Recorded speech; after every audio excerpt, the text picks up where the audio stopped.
Ladies and gentlemen, if you clicked on this video thinking you were walking straight into the trap of cheap clickbait, I have to disappoint you, it's not. And if you know, or will soon notice, that we just released all the Beethoven symphonies played on the most beautiful piano on this blue planet, in a transcription that would have been worth packing the Eiffel Tower with by the late Christo, then you might think I'm terribly biased.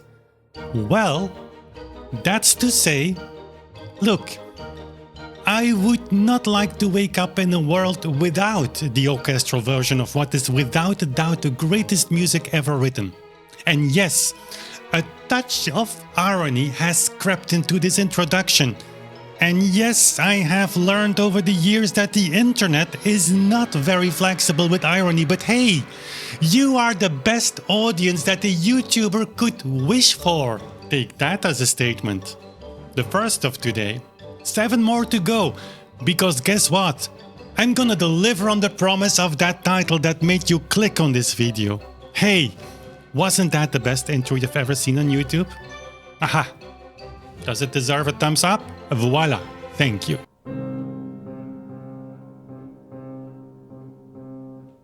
And in case you wonder who's talking to you, hello everyone!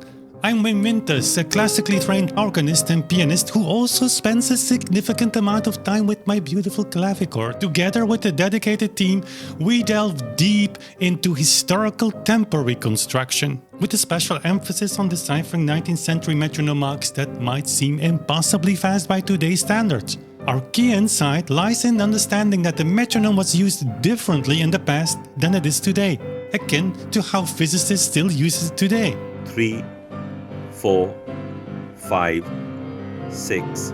If you're joining us for the first time, welcome! I'm excited to share this musical exploration with you. For now, back to business. In this video, I'm going to give you 7 reasons why these transcriptions should definitely stand alongside the orchestral version. And to be clear, I'm not talking about just any transcription. I'm talking about the phenomenal, unbelievably symphonic, uncompromising, challenging, beautiful, faithful, grand, poetic, lyrical, everything you could wish for transcription that Beethoven's best friend and pupil Carl Czerny made. Yes, the same Czerny who taught Franz Liszt the art of transcribing. The same Liszt who made the solo transcriptions of Beethoven's symphonies. Transcriptions that are also almost phenomenal, almost unbelievably symphonic, also challenging, also beautiful, also faithful, almost grand, almost as poetic as those his teacher Carl Czerny wrote for 4 hands. Everything almost. Because compared to Czerny, Liszt's are indeed not the same thing. With all due respect and all by the way. Internet, see the nuance of the previous sentence, and therefore do not write Wim thinks the Liszt transcriptions are pieces of trash. I did not say that. This is to be noted. Oh, and that was irony. Again, I'll never learn. Really too old, I guess. But not old enough to have this video sponsored. This video is proudly sponsored by none other than Beethoven himself. If you happen to catch this video before December 22nd, 2023, there's still time to hop on over to Kickstarter and be part of the extraordinary release of all symphonies. This is also your very last opportunity to have your name included in the booklet of what could potentially become an historical significant release.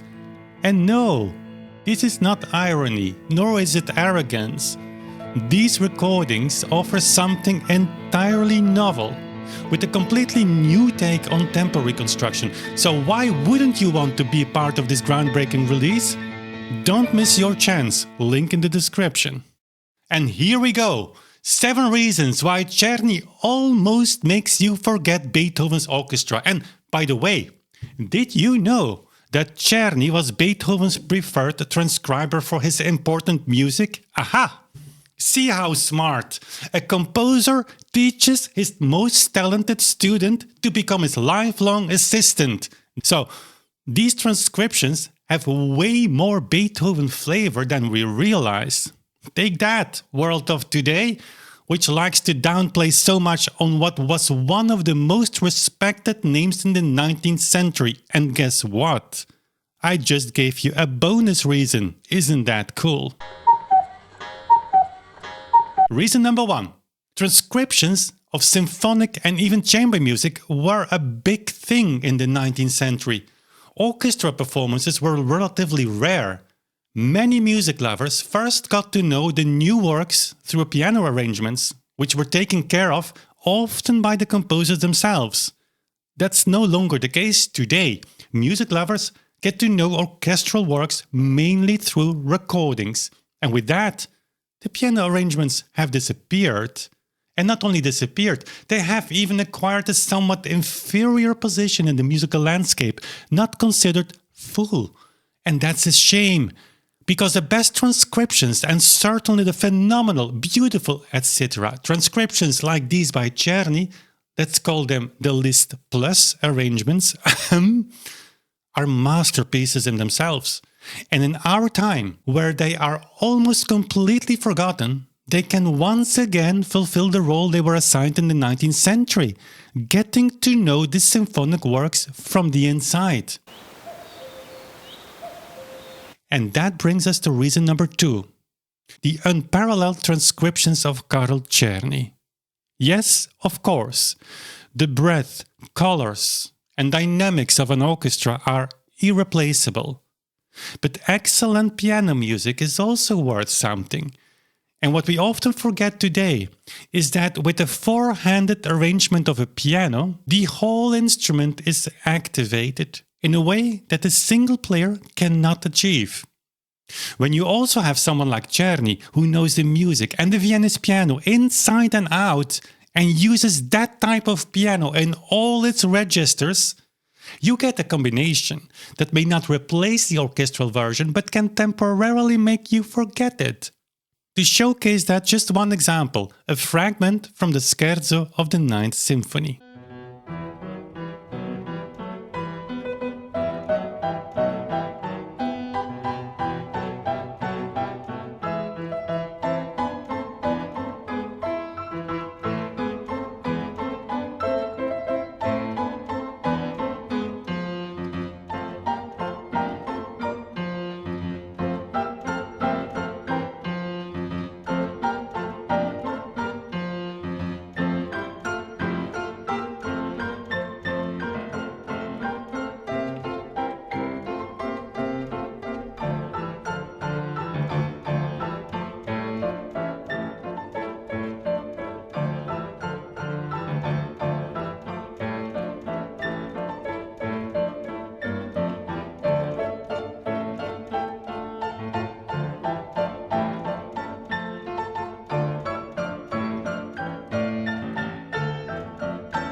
And then we come to reason number 3, intimacy and connection. The four-hand piano format creates a more intimate and connected performance, allowing the pianists to interact closely and convey the emotional depth of Beethoven's symphonies. Such performances can also take us a bit away from the large concert halls where Beethoven should certainly be played, but where everything becomes very impersonal. A small hall, The piano in the middle, audience around, delightful. And a lot cheaper. An example of how the piano itself, through its intimacy, can achieve an atmosphere that is very difficult with an orchestra, here in a fragment from the Andante con moto of the 5th Symphony. Also an example, by the way, of how Czerny uses the piano as an orchestra. We play here, Alberto and I, with crossed hands, while you hear the piano in all its registers.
Reason number 4.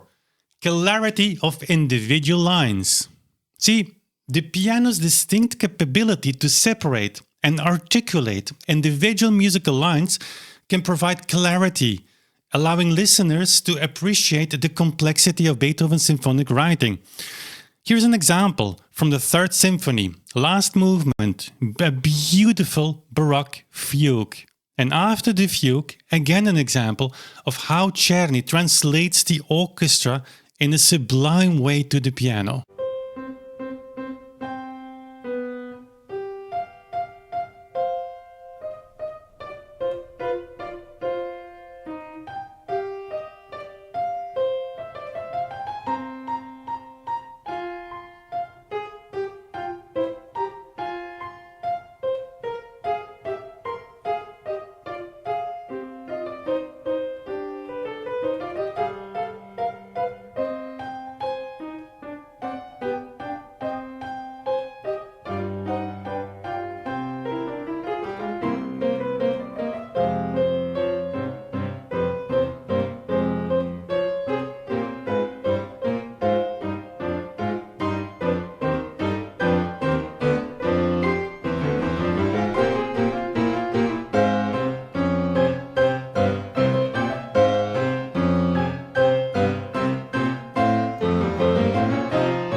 And then we come to reason number 5, which is a bit, let's say, controversial. Well, not for me and not for you either, I know that, but still a point that everyone should think about. This point can be summarized as artistic freedom. Or, more pointedly, transcriptions are the only way to give musicians full artistic control. Let me explain. Can I say that today we have a standardized musical landscape? On the one hand, you have the mainstream version, large orchestras, symphony orchestras with well-known names as conductors. They bring Beethoven in an almost standard way, with tempos that are about 20 to 30% slower than the single beat or modern interpretation of the metronome of Beethoven's metronome marks. We know they refer to something else, but regardless. And then you have the hip orchestras that want to impose an even faster Beethoven on the world as historically authentic. And even though I realize very well that almost everyone who holds a position in this musical bastion will deny it, no conductor today, let alone orchestral musician, will be able to escape either trend. It is what is expected by the organizers, by the musicologists, by the audience in many cases. In short, by the system. No one can even suggest on their own to start over with a truly clean slate and to search again for the real historical Beethoven, not the one who raced through Vienna in a Ferrari, but the composer who traveled on foot or in a carriage. That change, I would say, given today's evolution from fast to even faster to musically completely incomprehensible, can only be broken on a small scale, like us, by playing piano versions. Today, unfortunately maybe, it is the only guarantee of a personal, in our case, groundbreaking new version. The piano version is, in other words, the proverbial pin that can puncture the balloon. And that brings us seamlessly to reason number 6. Our version is the only version on the planet that serves Beethoven in what undeniably reflects his own preference regarding tempo. Bam, that's a statement. I won't get into that claim here. You'll get many answers in the long Q&A video we recently published. Link here on screen. But the bottom line is this. Only in this way are musicians able to give their own integer view of the music from the past to a music audience. It's up to that music audience to decide to be open to something new and not to judge it immediately based on hearsay or having read something or the authority of someone's opinion that's not critically examined or where the knowledge simply lacks to critically examine it. Just want to say this. This version is here now. The rest is up to you. And the honor of reason number 7 we must give to the Viennese piano. Yes, I know. There is a reason why so many today are thoroughly familiar with the type of piano that was developed around 1860 and is essentially still more or less the same instrument that most pianists use today. But can I invite you to give the Viennese piano a chance? One of the greatest musical periods in our history, inspired by a type of piano that was developed to perfection. Yes, the instrument was constantly evolving, not because of shortcomings, but simply because that's in the DNA of the 19th century. Progress equals improvement, but not necessarily improvement of a concept that can already be perfect. Do you understand what I mean? And Carl Czerny makes such brilliant use of that. You get an effect that cannot be achieved on any other instrument. Here's a fragment that will even melt the hearts of the most fanatical Steinway fans. The end of the first movement of the 9th.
So no, all of this is not a ranking, not a competition, but something to remember, except of course to quickly go to our Kickstarter or just buy the CD box if you watch this video later than 22nd of December 2023. But something to remember is that the piano transcriptions of this level, of this quality, deserve more attention today. Perhaps even more appreciation, because each one of them is again a masterpiece in itself. Thanks for watching. We see each other soon again. Bye.